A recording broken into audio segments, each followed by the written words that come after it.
A good, well-earned butterbeer is exactly what we need after going back to Hogwarts to retake our OWLs for our 7th year.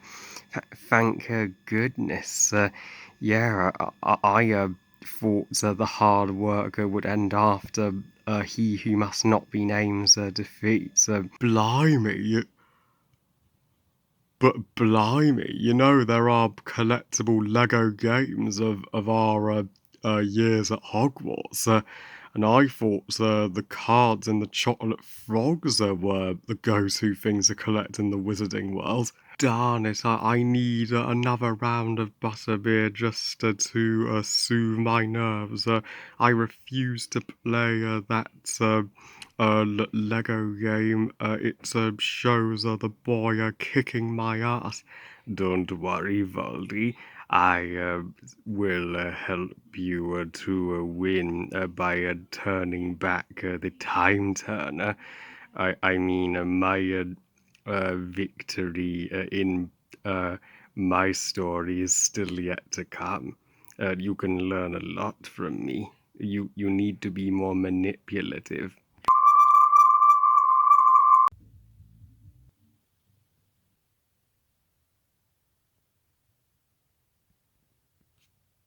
Hey guys, Harry Thomas here, and welcome, ladies and gentlemen, to my first ever double video game review, where I review not one but two video games in just one video, and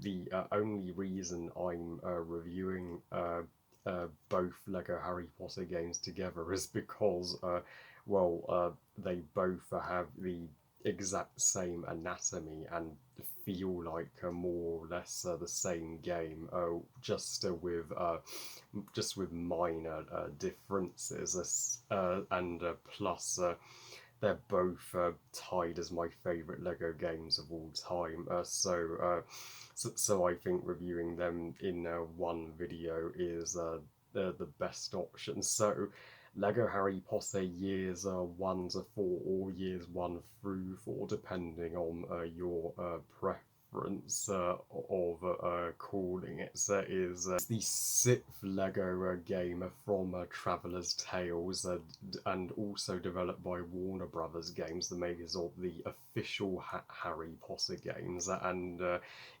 Harry Potter is the third movie franchise to be developed by Lego after Star Wars and Indiana Jones. Yeah, years 1 to 4. In this game, you literally play through the first 4 Harry Potter installments just in Lego, and years 1 to 4 is really where the magic builds. Get it? That's even what they say on the back cover of the box of the game. The magic is building, and this game is awesome as fuck. It is the most magical game I played in my childhood, I mean, Harry Potter is not the easiest franchise to adapt to a Lego game, because the plot gets darker, and the stakes get raised as the narrative goes on.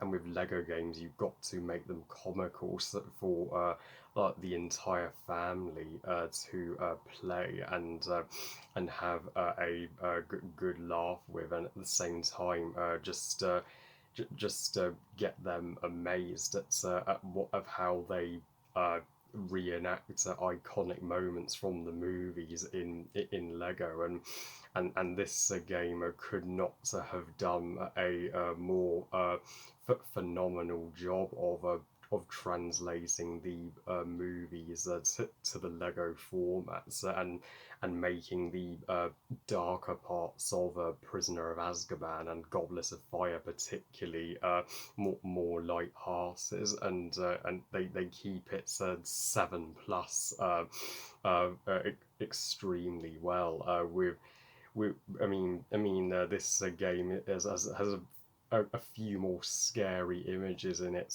than previous Lego games. Yet it never goes too far with it, and I mean the Lego Harry Potter games are by far the most fun and least dark of the Harry Potter video games, and that's what I love about them, and they are by far the most expansive. I mean, there are over 100 playable characters in this game, and literally 100 or if not more gold bricks to collect. You will be exploring Hogwarts, the Leaky Cauldron, and Diagon Alley to know, and even Gringotts to no end, just looking for these gold bricks to unlock a special bonus level at the end where you get to play as a Voldemort and a Death Eater in which it shows Voldemort's first rise to power and Peter Pettigrew betraying Harry's parents, and then cutting to the nice actor Godric's Hollow when Harry got his scar, and this game is as satisfying to play as guessing a candy floss and a cherry flavoured Bertie Bott's every flavour bean. The backgrounds in years 1 to 4 are a little too darkly lit and look a little too gloomy, especially in Goblet of Fire. Some environments look pitch black. You have to turn the brightness up on the controller to full just to be able to see anything. I mean, even Lumos Maxima won't be able to give enough light in some of the scenes in this game, but it's such a minor complaint, so that you just but that it slips your mind, and you are immersed into the Lego experience of the Wizarding World, and Hogwarts Castle at the time was the largest, most epic environment ever built in a Lego game. I mean, it made the Lego Star Wars games and Lego Indiana Jones environments are just look well puny in comparison, because in those games you could only explore a canteen or a university, whereas in years 1 to 4 you get to explore not only the entirety of Hogwarts Castle, but all of the locations in the first 4 movies, and the Philosopher's Stone, I think, does a awesome job of covering the entire movie in Lego. You get to play through the parts where Harry goes to Diagon Alley with Hagrid to get his cash from Gringotts and his wand from Ollivanders. Though I do wish you could have played through the level at London Zoo where Harry frees the python by speaking Parseltongue, but they didn't even show that in a cutscene, which was underwhelming. But I guess they just wanted to cut to the chase and didn't want to bore the kids with overlong cutscenes. And the troll bathroom level is my favourite level in Philosopher's Stone, where Harry and Ron have to take on the troll. That's kind of the first combat level in years 1 to 4. Years 1 to 4 doesn't have as much fighting as years 5 to 7, but when there is conflicts, it kicks ass. And the Jinxed broomstick level is interesting, where Hermione and Ron run along the Quidditch pitch to set fire to Snape's coat to stop Harry's broomstick from trying to kill him. Though I do wish you could have played as Harry, trying to catch the snitch on his broom. But again, you have an entire Quidditch based video game for that. And at least you still get to ride your broom as Harry, which is one of the funnest. Which is the funnest thing I've ever played in a Lego game, period. And though when other characters ride their broom, yeah, it's less effective, but depending on their talent in broom riding, which I appreciate the game for showing. That not all wizards are the same. Some have different spells and different gifts, which gives a great uh, diversity among the characters, and the invisibility cloak in the game, which only Harry can use. Of course, that is it is the handiest thing you can. And the Lego Chamber of Secrets is best level is the basilisk, and the Lego basilisk was what Traveller's Tales admitted was the character they were most proud to have built. I can't imagine how challenging that must have been to create that, because before this game there was no Lego model for the basilisk, so they had to think of it themselves. And the and the Prisoner of Azkaban would probably be my least favourites of the uh, three of the four movies to play through in this game, because I do wish you could have had a level where you ride Buckbeak in Hagrid's Care for Magical Creatures class, and they had to put in a filler level at the end where you rescue a Sirius from the Dark Tower and fights another horde of Dementors, which never happened in the movie. But of course, when you adapt a game to a movie, you've got to make some differences, because gameplay is different to a different medium to movie watching. But the Goblet of Fire is the best of the four movies to play through. I mean, in the opening cutscene of Goblets of Fire, they changed it from the old guy, Frank, the old muggle caretaker of the Little Hangleton graveyard, Frank Grimes, to a milkman discovering a baby Voldemort, so which was a fun change. And they even asked kids what they would like to see in the game while making it, so which is which goes to show that they truly cared about the audience that they were marketing this game for. And in the Goblet of Fire, you get to fight the most Death Eaters, and get to face a Voldemort himself when Harry and Voldemort's wands connect, which is what makes it my favourite, for sure. And so yeah, and overall, years 1 to 4 maybe the lesser of the two Lego Harry Potter games, but it's still deserves the Hogwarts house cut. And as for years 5 to 7, the sequel, holy shit, does literally everything better than its predecessor. It has stronger visuals. It has more fighting, in fact, twice as much fighting. It has better levels and more spells, more locations, and is the final Lego game to not have voice acting. Thank heavens, because the Lego game after this, Lego Batman 2 DC Heroes Unite, was the first Lego game to have voice acting. Yeah, Lego realised they needed to change the anatomy of the Lego games if they were going to win over a new audience. But years 5 to 7 could not have told the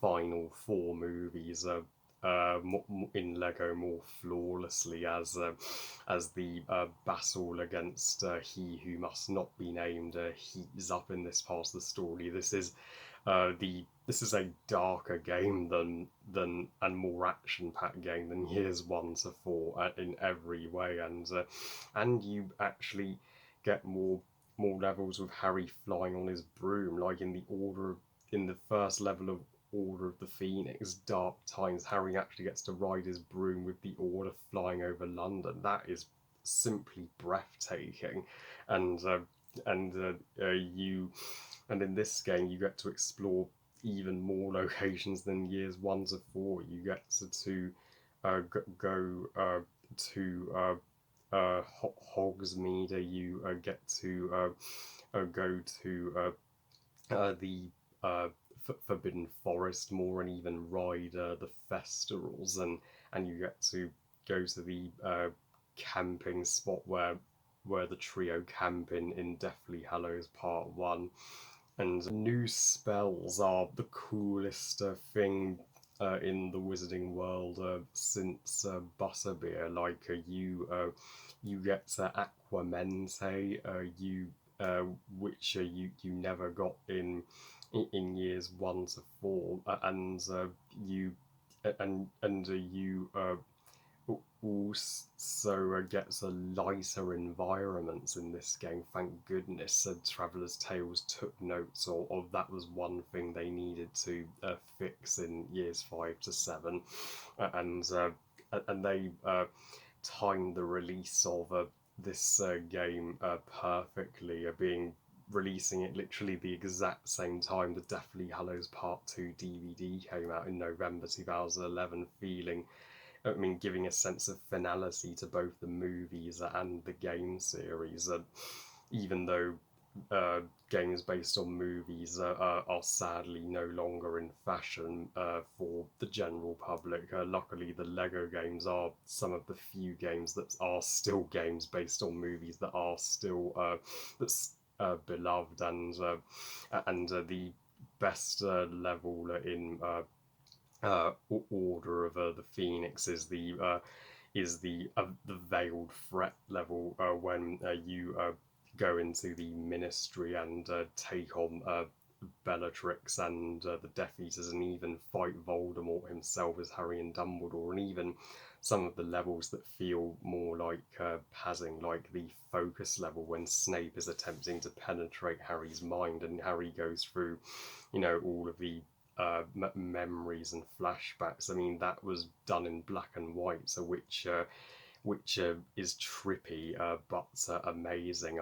The Septum Sempra part of the game, where Harry casts a spell from the Half-Blood Prince's book to make Draco bleed.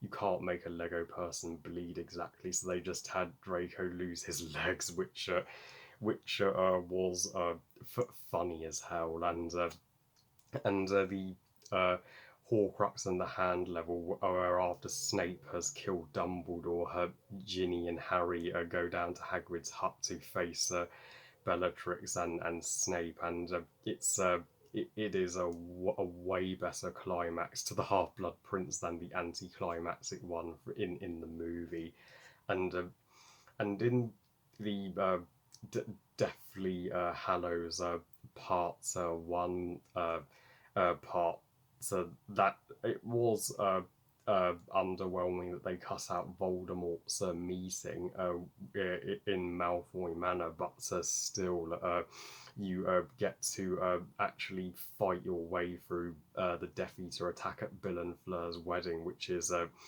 something I love, that they're continuing to expand on the fight scenes from the movie, and and you get to play through the tale of three brothers as the three brothers, which I just thought was one of the most authentic and beautifully designed levels in any Lego game, and the Deathly Hallows Part 2 is a no-brainer, the best movie to play through in this game.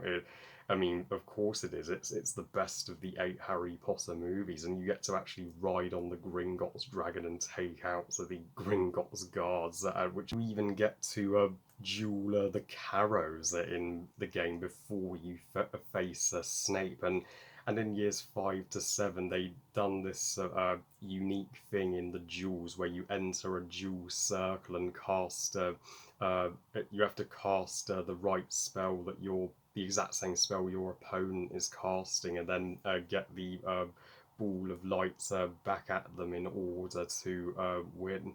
And the though the Battle of Hogwarts in this game is not as playable as I would have liked it to be, it is still a blast. What playing through it, what we get of it. And both of these games do potion making in the most enjoyable way, where there's a boiling cauldron in the way, and in order to clear a path for yourself, you need to get the correct ingredients into the cauldron before it explodes, clearing your path.